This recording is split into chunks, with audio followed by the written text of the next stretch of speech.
All right, good morning. Sounds like the mic check's working. If you want to know somebody's a first week speaker ever, just notice when they don't do a mic check before they speak, because that's first point. Came a little late. Also, slide person doesn't have an actual script that's accurate. Another rookie mistake, but we're there and we're going with it. I'd be remiss if I didn't start by just saying that I really appreciate the worship team. Every week, you get us in that place where we can feel like we can fellowship with one another and really take God's word. So if we could, please just give another round of applause for the worship team.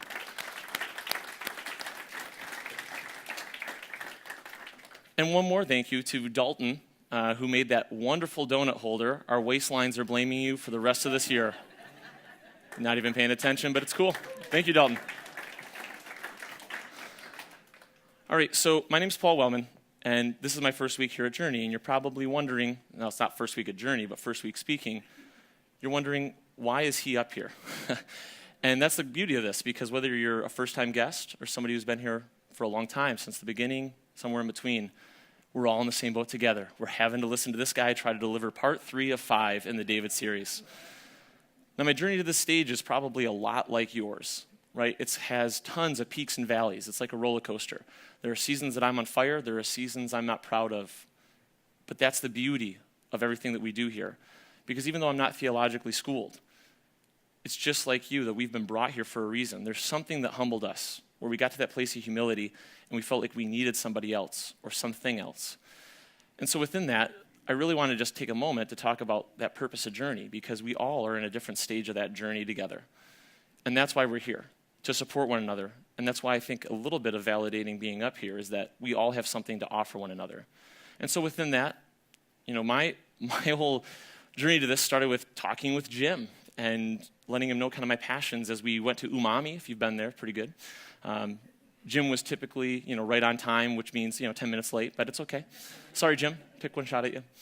And I'm going to do one more, because here I am excited to do it.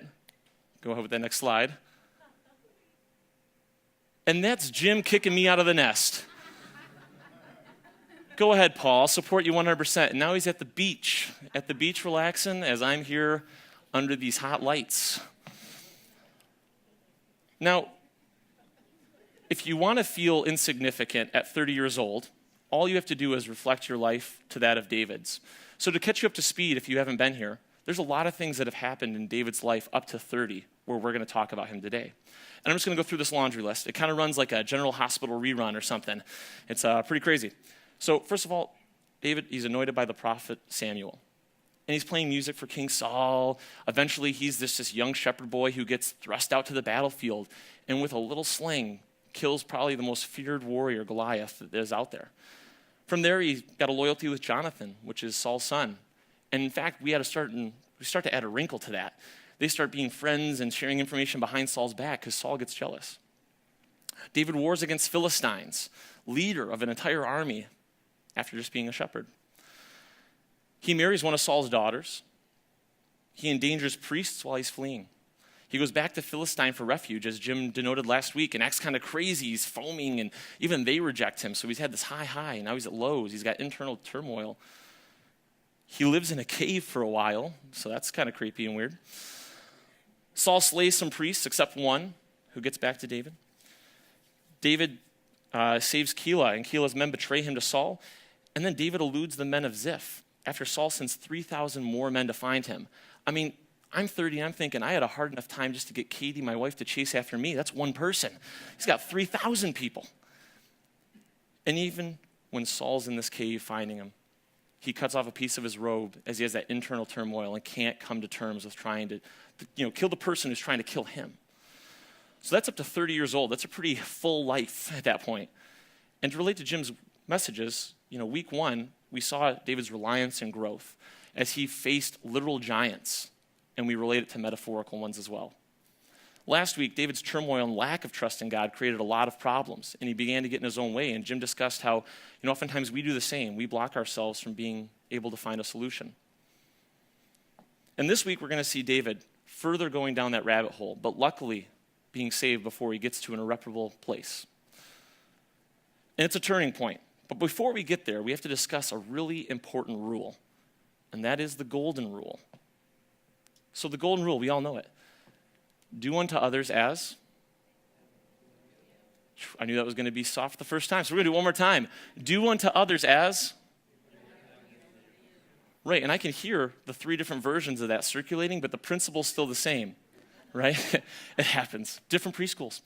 But we've all learned it from that age, if not sooner. And that's important, because the fact of the matter is we all recite it, and you know it. But what's the reality of that rule? You know, the reality is very different, right? It goes something like this. Do unto others as they have done unto you. That's predictable. That's acceptable in our culture, right? They've wronged us, and therefore they need to be wronged back, because we have to make it even. You know, exacting revenge creates a lot of collateral damage, doesn't it? And not only does it create collateral damage, but the problem is we become like those people. In psychology, they've done a lot of studies, and they've come to this conclusion that within 15 minutes of being within somebody or in a room with other people, you take on their demeanor and their attitudes.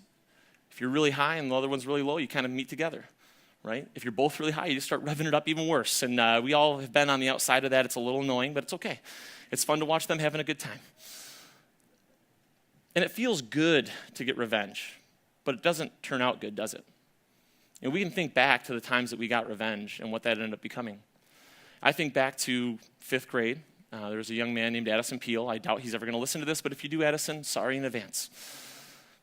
But Addison had a problem with stealing everybody's pencils and erasers in 5th grade, and I took it upon myself to be the social justice warrior. I was going to make sure that I avenged the pencil thievery that was going on. So I would go out in recess, I would find him, I'd push him down, I'd take his shoes off, and I'd chuck him up on top of the school. Didn't like that. Neither did the principal. Got a lot of detention. And it would literally happen every single time I got out of detention. It started at 1 day, then 3, and it worked its way up to the maximum of 23 days at a pop. And after that 23rd day, I'd literally just go hunt him down, find him, take his shoes, and huck him up on the top of the roof. And every time I get a bigger and bigger crowd. But the thing is I look back at that, and I look back at what middle school brought and high school brought, and we didn't get to hang out a whole lot. And he didn't value me, and I didn't value him. And that's not a good place, right? I was getting revenge, but it didn't feel good. And so there's a problem with when we try to get even, right? Next slide. The problem with getting even is that it makes you even, and it makes you even with someone you don't even like. And you let that simmer for a second. You're saying that you want to get even with somebody who thinks less than you, that's inadequate. That seems very illogical, but we do it a lot, and we're taught to do it. So I have 2 questions about this even concept. Right? Is there currently a relationship in your life in which you are tempted to repay evil with evil? So think about that. I'm sure that that's probably happened within the last 24 hours that somebody has wronged us. And so on that temptation, in the future, what story do you want to tell about this period of your life when it's just a story to tell? Because, I told that story about Addison Peele, and I don't feel great about it. A lot of you were probably out there like, man, that was a maniacal little dude. And it was. I spent 118 days of my 5th grade in detention. That is a lot. I missed out, didn't get a tan. And so that brings me to my bottom line for today. It's real simple. Hopefully it's super digestible. I'm just asking that we be present and active with the golden rule. And being present and active, those are really operative words, right? Because you have to be cognitively thinking about it. And so I'm going to ask you all the same poll that I've been asking others as I've prepped for this message, right? And so I'm going to ask you to think about the first thing that comes to mind when I say these next words. So just get your mind clear. We're ready? The golden rule. The golden rule. I'm sure you're all just running through that phrase again. And if not, maybe you're like me. I thought about Addison Peele instantly, about how I didn't employ that. But it seemed like every time I asked somebody, they would always just recite it to me really quick. And then I'd follow up, okay, well, what image is there? Nothing. It's just nothing. And the golden rule has become so backseat, so subconscious, that we don't actually employ it because it's just there. It's something we know but don't use. So now we can see that there's a lot at the forefront here, and we have the context set. So now we're going to go back to the story of David and see how does this golden rule apply to this story in part 3 of the series. And we start in the book of Samuel, chapter 25, verses 2 through 3. Now there was a man whose business was in Carmel. I got more to read. He was a very wealthy man with 1,000 goats and 3,000 sheep, which he was shearing in Carmel. His name was Nabal, and his wife's name was Abigail. Those are two very different names. Nabal was harder to get. I wanted to say Nabal, but I'm going with Nabal. I think that's right. She was an intelligent and beautiful woman, but her husband, a Calebite, was harsh and evil in his dealings. I guess opposites attracted even 3,000 years ago. But there's something that seems very generic about that phrasing, but I don't want it to be lost on you. You know, we look back at that. This man has 1,000 goats and 3,000 sheep. This is pretty Old Testament stuff, but you have to understand how rich that actually makes Nabal. Right? It's just like a lot of the agriculture here, or if we're in a fishing industry like lobstermen. Right? You work all year, and you're panicking, and you're stressed. But when that harvest comes in, and you find out just how rich you are, well, Nabal here is going to find out he is a super wealthy man. So then we continue on with the story, with David. And while David was in the wilderness, he heard that Nabal was shearing sheep. So he sent 10 young men and said to them, "Go up to Nabal at Carmel and greet him in my name. Say to him, 'Long life to you, good health to you and your household, and good health to all that is yours.'" Well, that seems friendly enough. Seems like a good start. "Now I hear that it is sheep shearing time." That's a tongue twister. "When your shepherds were with us, we did not mistreat them, and the whole time they were at Carmel, nothing of theirs was missing. Ask your own servants, and they will tell you. Therefore be favorable toward my men, since we come at a festive time. Please give your servants and your son David whatever you can find for them." And it's important. He's not asking for everything, just a little bit. So as an English teacher at Brewer High School, sorry, I know we're in Hampton, but I love his persuasive techniques, right? He starts with a greeting that is like over the top, wishing him well. It's not just, it seems a little generic, but it's not really. It's a lot. And he knows what time it is, so he's going to acknowledge, "Hey, Nabal, I know what time this is for you. You're going to get a lot of wealth. You're going to have more than you know what to do with." And then he softens him in and talks about what he's done for him already, not even being asked to do it. He's already showing the generosity of how he's given to him. And then he goes in for that big ask. It's like one of those compliment sandwiches where you have something you really don't want to do, and you're like, "Oh, I just love this, this, and this, and this," but, and you put it there in the middle, and then you have to finish with something soft in the blow. But he knows what time it is, and he's also catering to Nabal's narcissism. So then when David's men arrived, they gave Nabal this message in David's name. Then they waited. Nabal answered David's servants, "Who is this David? Who is this son of Jesse? Many servants are breaking away from their masters these days. Why should I take my bread and water and the meat I have slaughtered for my shearers and give it to men coming from who knows where?" Now, if you think about that for a moment, I just went through the laundry list of what David's accomplished by 30. Do we really feel like Nabal doesn't know who he is? No. He knows exactly who he is. So he's mocking him. He's being a big jerk right now, right? I mean, this man is more famous than LeBron James. He's more famous than Oprah. And I dare say he's more famous than terrific Tom Brady. He is. I'm sorry. But I also want to legitimize Nabal's refusal of that, right? Because it seems like, oh, he's just being maniacal and mean. But I think in today's culture, a lot of us would look at that and go, he didn't ask. He didn't ask for David's help. So why is he asking for something back? I never asked him to guard my sheep. And we can see that. I think a lot of us could sympathize. Like, yeah, I mean, it's nice that he did something for me, but now he wants something in return. That's a no-go. So I want to point out David's kindness, though, because that is important. He wasn't asked to do something kind. And when something kind is done unto you, there's a simple solution, isn't there? Right? It's to repay kindness with kindness. But that's not happening. And I want you to know that just because you give kindness to somebody doesn't mean that it has to be returned to you. It should be. But it's not always going to be, and you know that, right? So don't always come in with that expectation, because that shouldn't be your motive to do something kind anyways, to get something back. And I also want to discuss the patience that David has, all right? And the other characteristics, they run out when they're overused, right? And there's a repressing of things. It's called the pile-on principle. And so David, to this point, you know he's on the run, he has no homeland, and he just keeps shoving things away, trying to stay calm, trying to stay calm. But the problem with that is that eventually it overflows. And so a lot of us can sympathize with that, right? The example of like a nagging child. And I thought of this example specifically. There's another picture. There we go. So a lot of us know this moment. It's probably sending chills up your spine right now. And as I was thinking about this message and who we've got here, I'm sure all of us have either gone through or seen when that child nags the first time, the second time. And after 10 times, you've just had it. And you explode because things have piled on. And then randomly, somebody else is going to come into the room and you're just going to go off on them. And they're not going to know what's going to happen. And that's relating to David's demeanor at this point. Because again, he's gone from hero to zero to fugitive on the run. And so his reaction, what comes next, is going to be related to that pile-on principle. And the scripture says, here we go, David's men turned around and went back. When they arrived, they reported every word. David said to his men, each of you strap on your sword. So they did, and David strapped on his as well. About 400 men, 400 for this grave offense Nabal has done. 400 men went up with David, while 200 stayed with the supplies. Wow. Talk about going 0 to 60 pretty quickly. He didn't get the food he wanted, so now he's going to go butcher some people. That doesn't seem appropriate like one for one. And again, it's like that pile-on principle. Things have been happening, and now there's going to be an overreaction because it's going to feel good. But like we prefaced earlier, it's not going to end well. This decision that he's going to make, it's going to further complicate his path.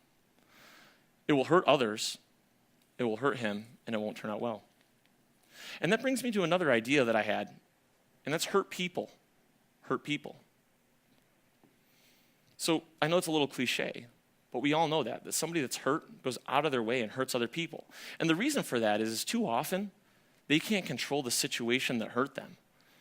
Right? There's something at work, there's something in sports, there's something in your personal life that it's beyond your control. And so you take it out in an environment that you do have control over. And that's not fair to the people or the environment that you're doing that to. You know, a hypothetical example of that is like gossip, right? That happens every day. I work at a high school. There's a lot of gossip. And the teachers are worse than the kids, honestly. They are. It's bad. Sorry to teacher people. But there's a problem with that, right? Because you justify it.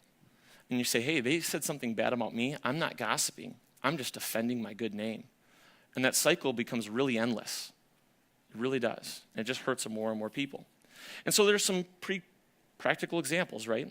Are there any actions you are taking that might parallel this? Hopefully to a lesser degree. You're not going to go kill somebody, I would hope. But I'll give you an example. If you're taking out your work stress on a spouse or a friend or a family member, it's probably happened before. The silent treatment to somebody due to a grudge. Maybe another version of this shows up as the social justice warrior on media, right? How dare they post that? That's not even accurate. It's our mission. We're going to set the record straight. But what is going to be the long-term effect of that decision? What's going to happen tomorrow, next week, a year or two down the road? You know, in that example about taking your work stress out, is that going to lead to divorce and resentment? We don't want that. It's not the action we're looking for. That's not even. Maybe a friendship dies, or a reputation is marred and we lose out on a ton of opportunities because of what we said online that now we know never goes away.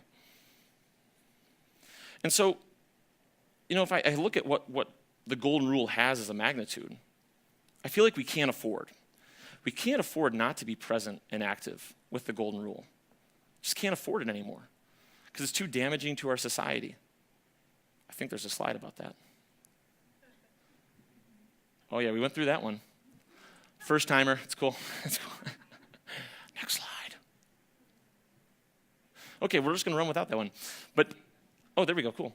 But I'm, I really want to be honest when I say I'm pretty passionate about this. I see this every day, whether it's in my coaching, being here at church, at the school, or just walking around. We just can't afford anymore to have people not being active and present with the golden rule. There's too many of us sheltering ourselves or getting even. And we watch, right? We all have something that we see the fabric of our society decaying at the seams. And I think this is not a quick fix, but the right fix, if we can be active and present in the golden rule. So the story continues, right? Here we go. One of the servants told Abigail, Nabal's wife, David sent messengers from the wilderness to give our master his greetings, but he hurled insults at them. Yet these men were very good to us. They did not mistreat us. And the whole time we were out in the fields near them, nothing was missing. Night and day they were a wall around us, the whole time we were herding our sheep near them.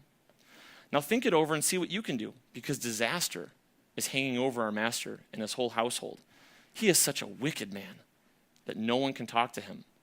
It's not a good place. How would one expect Abigail to act? If you thought about that for a second. She's the wife of this really rich guy. You've got David, who everybody knows, coming after you, 400 men. Should she fight back? That doesn't seem pretty smart, but you could if you want to go out in a blaze of glory. Should she run and flee? That fight or flight mode. Seems predictable. Seems like something that would be probably what I would choose. Get out of there, right? Run away. Get away from the problem, set up somewhere else. Maybe try to get Saul there quick enough. We know he wants to chop his head off, so if you can send a messenger, let Saul do your dirty work, I don't know. But she doesn't do any of those. It's her reaction. And this is a story about David, but it really is focused on what Abigail does, right? It's her reaction that makes her special. And so here we go. Abigail acted quickly. She took 200 loaves of bread, 2 skins of wine, 5 dressed sheep, 5 seahs of roasted grain, which I didn't know what that was either. I had to look it up. Apparently that's like 60 pounds of grain. 100 cakes of raisins and 200 cakes of pressed figs, and loaded them on donkeys. Then she told her servants, "Go on ahead, I'll follow you." But she did not tell her husband, Nabal. Now that reaction is very different. That's a lot of stuff she's given away. It's very different than what the expectation would be. But she's showing empathy and level-headedness. And I know that's really hard to do in the heat of a moment. I've been there, and I haven't done it all the time. You have that immediate reaction of something welling up, and you want to let it out. And to show empathy and level-headedness is something that you'd have to have practiced a lot or be very present and active in doing to employ. She diffuses the whole situation, right? She's employing the golden rule. And she's doing that not because of any specific reason that's going to be selfish to her. It's because she knows that the golden rule at this point, this juncture where things are really high tension, it's her best chance to make a positive outcome for everybody. Now, I know that all of us are probably thinking in our mind right now, there's a time that I employed the golden rule, and it hasn't turned out well for me. I got burned bad. This brings me to my point earlier. You're right, it's happened to me. I know it. But when we do that golden rule, when we enact that in life, it does give the best chance for all of us to have a positive end game. Again, I can't remember too many times where I've gone to seek revenge that even if the things turned out the way that I wanted them to, that I didn't feel guilty about it. But when I've done the right thing, even when it's turned out poorly for me, I look back and say, there's nothing else I could have done. I can rectify that situation. It might have harmed me in the short term, but in the long term, I know that I'm better off for it. So after this, Abigail's riding down the ravine where the shearing is going on. She's going out to see David. And at the same time, David's justifying his behavior, right? We've got Abigail, she's level-headed. But you've got David, he's stewing in this anger right now. And so he's riding down this ravine, and he's just saying to himself, it's been useless, all my watching over this fellow's property in the wilderness so that nothing of his was missing. He has paid me back evil for good. May God deal with David, be it ever so severely, if by morning I leave alive one male of all who belong to him. Wow. That's a pretty grumpy dude, riding through a ravine. And I read that, and the first time I looked at it, I said, I have to reread that, because it seems like such a cop-out excuse. There's no way David, his sole mission was to protect Nabal's sheep and his men, right? He's on the run, he's a fugitive, he's hiding, but he's trying to legitimize his behavior that he's going to do next with another excuse. And again, I'm just as guilty of anybody of having done that, right? In school, there's a lot of things that trigger. And you try to justify, I was only trying to do X, Y, and Z, but in my head I know I might have messed up with something, or I delivered it wrong. And we all do that too. It's not really a sole reason for being there, but again, he uses a defense for the butchering that's about to take place. And so I'd ask you to kind of reflect on that too, when these situations arise, and you're trying to justify a behavior, and you have that little thing in the back of your head or in your stomach. It's because you know that you're kind of making a cop-out excuse. So from there, Abigail's actions get even more astonishing and show the golden rule. Because that's just stuff. They have plenty to give, right? It's what she does next that's even more wow factor that makes Abigail stand out so much. And to be honest, I'm surprised I haven't read this part of it more and focused on it. Sorry, just spit. Abigail falls down and bows at David's feet, and she says, "Please pay no attention, my lord, to that wicked man Nabal. He is just like his name. His name means fool, and folly goes with him. And as for me, your servant, I did not see the men my lord sent. And now, my Lord, as surely as the Lord your God lives and as you live, since the Lord has kept you from bloodshed and from avenging yourself with your own hands, may your enemies and all who are intent on harming my Lord be like Nabal. And let this gift, which your servant has brought to my Lord, be given to the men who follow you. That seems kind of weird, like, wow, why is that so astonishing? She's bowing in front of them. That seems really awkward, because that's not culturally norm now that you just go down and bow to somebody and start talking to them. It is an Old Testament context, and what I want to say to that is she doesn't have to bow, and she's not actually being his servant. What she's doing is she's being subservient at that moment. Because there's this whole concept of action versus an intent, and I'm sure that you've seen this before, right? So if I get this graphic up here. This one was tripping me out. I had to put it. There's a difference of perception on what's going on there. I know, it's weird. There's definitely 4 on the bottom, and there's definitely 3 on the top. But the whole point of that is that Abigail knows that there's differences of perception about what's happening at that moment between her and David. And she knows that she has to do something, her action, to get David back on the right track. And her intent is not to become necessarily his servant. It's to give him what he needs at that moment, because she is treating him like the man that she knows he can be, the one that he should be, the one that's been prophesied, the one that he's supposed to be the king and bring back glory and honor to God. And so she's doing that because the perception is so vital. She has to remind David of what he needs to be. And we know this all the time too, that action and intent don't often line up in our lives. A lot of times, somebody does something to you, and you get real fired up, and the excuse is always the same. Well, that's not what I meant by that. It's not what I meant to do. Yeah, but that's how I took it. But perception is so important. And if you act on an intent, and you have a game plan going into it, you can help people out by employing the golden rule. If your intent is to employ that, I doubt that the action is going to come off wrong too many times. So the story continues. Please forgive your servant's presumption. The Lord your God will certainly make a lasting dynasty for my Lord, because you fight the Lord's battles, and no wrongdoing will be found in you as long as you live. Okay, now she's just going over the top, right? And so, ladies, I do want to give you a hint. This is a great tactic. I already know that you know it, but guys, this is actually more for you, right? You got to butter people up. And my wife knows how to do this better than anybody to get what she wants, right? She's like, Paul, there is 5 yards of dirt over there, and I bet you're so strong. You can go shovel that all in a day and get it in the garden box. You're right, I can. And after that, what do you want me to do? Oh, well, there's also some boulders popping through in the yard. Can you go dig those out and build the rock wall? You bet you're behind, I can. And so I do it. I slave all day. I'm sweating. I'm dehydrated. I start muttering to myself because I'm getting tired, getting bit up by all the flies out there. But I don't care, because when I come in, I'm a big, strong guy.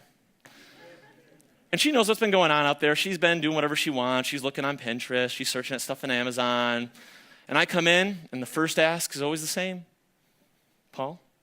And she knows I don't like ice cream. Paul, can we go get some ice cream? No problem. Let's get in the vehicle. I'm not even going to shower. I want my stink to fill the vehicle up, right? Let's do this. And it's not just ice cream. We have a place literally 3 miles down the road to get ice cream. Nope, we drive all the way to Bradley, 20-some minutes away, to get the ice cream from Spencer's. And then we drive 20 minutes back. And we waste more gas money to get to the ice cream than we do on the ice cream. But again, she knows it. And Abigail does too, right? She knows what she's doing. She's buttering him up about how great he's supposed to be, to jog his memory and make him understand that this isn't the path he wants to go down. It's not right. It's not going to help anybody. So the story again continues, and it says, even though someone is pursuing you to take your life, the life of my Lord will be bound securely in the bundle of the living by the Lord your God. But the lives of your enemies he will hurl away as from the pocket of a sling. Oh, that's smart. The pocket of a sling. She's reminding David of that 15-year-old self taking down the giant. That moment in his life where he's 100% reliant on God to face something he knows he can't do on his own. That's a smart woman. Almost as smart as Katie. I'm trying. When the Lord has fulfilled for my Lord every good thing he promised concerning him and has appointed him ruler over Israel, My Lord will not have on his conscience the staggering burden of needless bloodshed. Yeah, David, the thing you're going to go do, you won't have that on your conscience because, again, you're going to stop this madness and do the right thing. And when the Lord your God has brought my Lord success, remember your servant. So again, she's making him understand that reliance. And as an English teacher, I have to geek out for a moment, right? We all can be spoken the truth. How many times have you heard good advice and not taken it? And it reminds me of Robert Frost's poem, The Road Not Taken, right? And I'm sure everybody knows, two paths diverge, and then we forget it. It's okay. It's okay. Not for my students, but it's okay for you. But it's important because you get advice and you're put at a crossroads. And you have to make a decision. And David's going to make that decision. It's going to have a lot of ramifications, much like ours, right? We don't always see all the ramifications of our decisions. We don't always see when we don't apply the golden rule what happens to others. But there are actions, right? It's like that image of a pebble getting hit in water and those ripples go out. And then if more and more come and they collide, you get bigger and bigger waves, right? All of your actions have an effect. So now we get David's response, right? And David said to Abigail, "Praise be to the Lord, the God of Israel, who has sent you today to meet me. May you be blessed for your good judgment and for keeping me from bloodshed to this day and from avenging myself with my own hands." It's a throwback to last week, right? He's not getting in his own way anymore. He's snapped out of it. The light bulb has clicked. It's finally going to happen, right? He's going to become, again, the man that he's supposed to for God, and he's going to start employing that golden rule. So the rest of the story goes really quickly, right? Nabal is drunk and he's partying that night, having a good time. Abigail comes back. She doesn't tell him. She waits till morning when he's got that hangover. Hopefully he doesn't care. And she tells him. And instantly, he has a heart attack. He dies 10 days later. David marries Abigail. That's cool. And they live happily ever after, right? I'm kidding. Nobody lives happily ever after when you're one of many wives. Not happy, right? And I'm not going to talk about that today. If you want to catch me after service, maybe we can hash out that whole string of events. I'm not going to do it up here. It's going to be hard for me. But the main takeaway from the story is this. That we have three people, but we also have three very different reactions, right? We've got Nabal. He returns kindness with evil. That just seems like lunacy. That's maniacal. We don't want to be like Nabal. I know that nobody here wants to be that person. Some of us become that person or have been that person, but nobody wants to be. And then we have David, right? He returns evil with evil. Well, that just makes sense.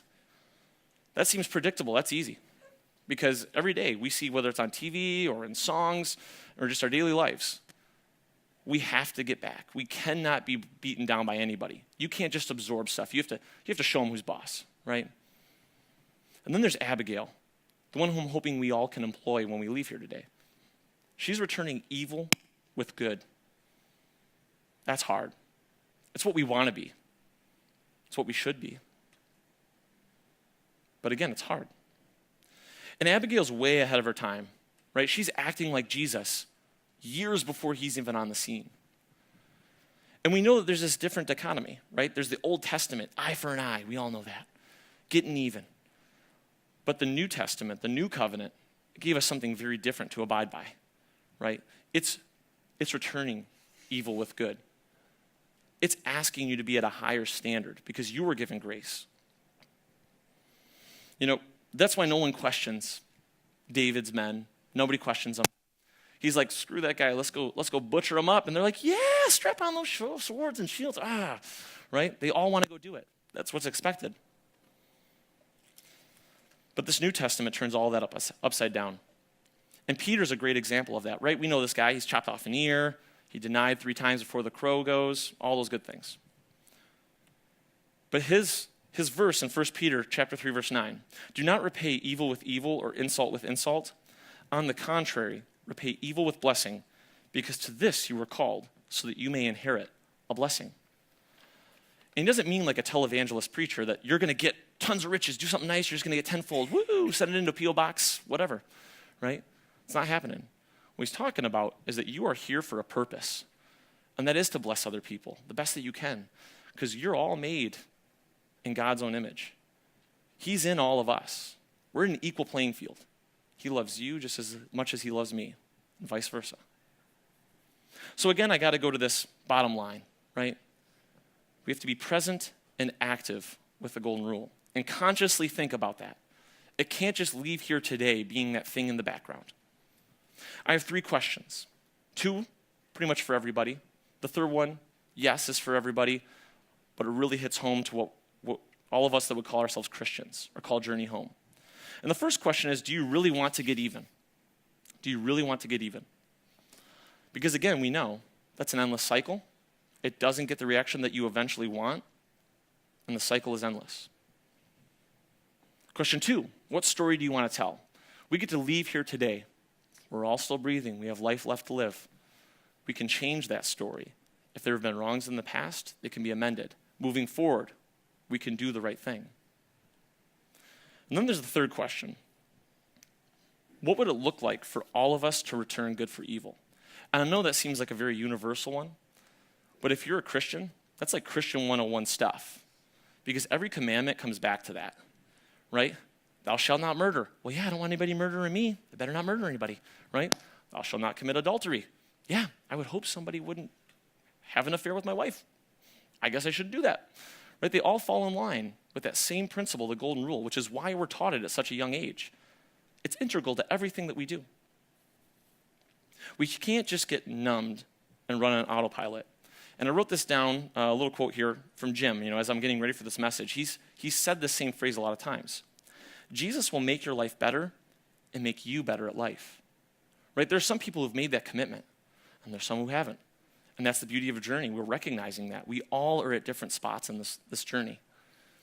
But again, if you're doing life with Jesus, it's going to make you better at life.